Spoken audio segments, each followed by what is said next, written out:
Selamat pagi Bapak Ibu dan saudara-saudaraku, salam sejahtera bagi kita semua. Semoga pagi ini kita sudah bangun dalam sukacita untuk memulai aktivitas kita di hari ini.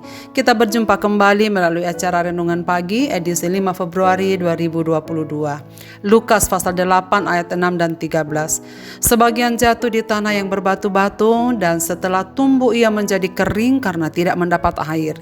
Yang jatuh di tanah yang berbatu-batu itu ialah orang yang setelah mendengar firman itu menerimanya dengan gembira, tetapi mereka itu tidak berakar, mereka percaya sebentar saja, dan dalam masa pencobaan mereka murtad. Di tanah yang berbatu-batu. Kepada orang banyak yang mengikutinya, Tuhan Yesus menyampaikan kebenaran tentang jenis hati yang mendengar firman yang disampaikannya.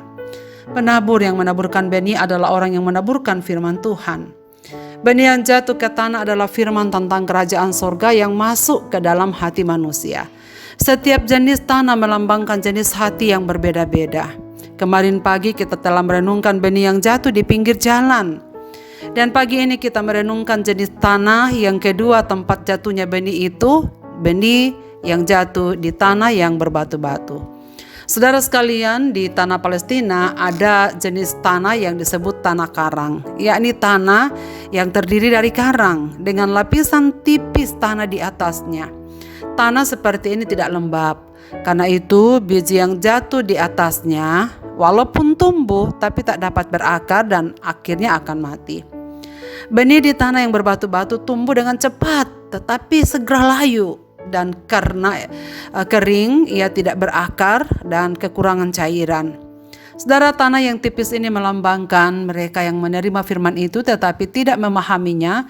Karena itu ia mundur dan jatuh ketika pencobaan melandanya.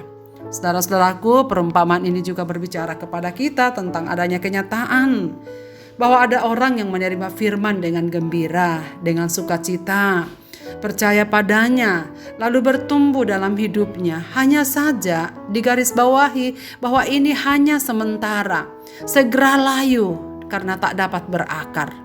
Saudara, memang kita tak dapat memungkiri bahwa percaya kepada firman Tuhan yang diberitakan itu kita sambut dengan sukacita, bukan? Tentu kita senang menerimanya. Sayang sekali saudara sekalian, ada banyak orang yang setelah sukacita menyambut firman Tuhan, firman itu tak cukup kuat untuk menguatkannya ketika melewati masa-masa pencobaan dalam hidupnya, sehingga gugurlah imannya. Saudara, perhatikan bahwa imannya goyah karena pencobaan. Dalam perumpamaan ini Yesus sudah mengingatkan bahwa firman yang kita terima bisa tidak bertahan lama karena kita memiliki macam-macam sumber pencobaan.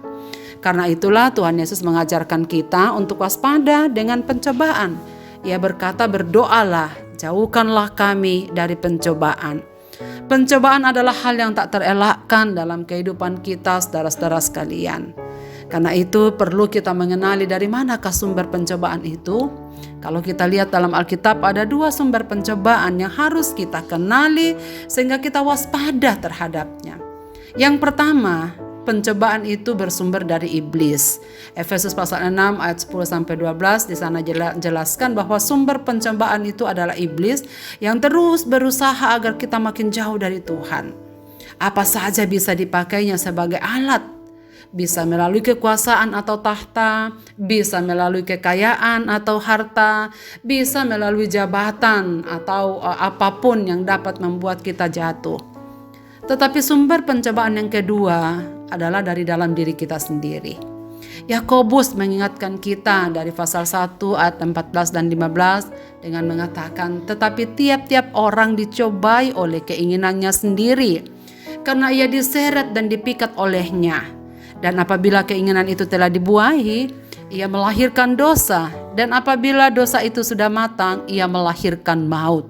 Dan maut adalah perpisahan kita dengan Tuhan. Keinginan manusia adalah sumber pencobaan. Karena itu saudara sekalian, selama kita hidup kita akan selalu memiliki keinginan. Dan karena itu baiklah kita mengevaluasi keinginan kita. Apakah keinginan ini baik di hadapan Tuhan atau tidak? Apakah yang kita ingini akan memuliakan Tuhan? akan membawa kita makin dekat dengan Tuhan atau makin menjauhkan kita darinya. Saudara, hati-hati dengan segala bentuk keinginan kita. Tidak semua keinginan kita adalah yang terbaik menurut pandangan Tuhan. Dengan mengingat bahwa pencobaan akan selalu ada di sekitar kita, maka jangan anggap diri kita kuat iman, saudara sekalian. Jangan bangga dengan iman yang kita miliki sekarang. Kita ada di tengah-tengah dunia yang penuh dengan rupa-rupa pencobaan. Kita sudah melihat banyak bukti. Ada banyak orang yang kemudian jatuh mengingkari imannya karena pencobaan. Yudas Iskariot sendiri selalu bersama-sama dengan Tuhan Yesus selama 3,5 tahun. Akhirnya jatuh karena pencobaan, karena keinginan, dan karena uang. Saudara, apalagi kita yang terbatas bergaul dengan Tuhan. Puji Tuhan kalau dalam sepanjang minggu kita bisa bergaul dengan Tuhan secara intim 2 atau 3 kali. Bagaimana kalau kita hanya bisa bergaul dengan Tuhan hanya 1 kali 1 minggu ketika kita masuk rumah ibadat? Saudaraku, mari kita akui bahwa kita tidak kuat. Kita berapuh. Kita tak mampu untuk menghadapi pencobaan dengan kekuatan kita. Maka marilah kita menyerah kepada Tuhan agar kita kuat menghadapi apapun yang terjadi dalam hidup kita. Marilah kita menerima firman Tuhan dengan sukacita, menghayatinya, dan meminta kuasa Roh Kudus menanamkannya dalam hati kita, agar firman Tuhan itu dapat bertumbuh dengan subur, sehingga kita dapat melawan semua pencobaan yang datang dari iblis maupun datang dari keinginan kita sendiri. Saudara, sekuat apapun pencobaan yang kita hadapi, jika firman Tuhan tertanam dalam hati kita, kita pasti melewatinya dengan baik dan kita akan hidup dalam kemenangan. Marilah kita berdoa. Bapa Surgawi, kami mengucap syukur dan berterima kasih karena firman-Mu ini telah mengingatkan kami sebelum kami melanjutkan aktivitas kami di hari ini.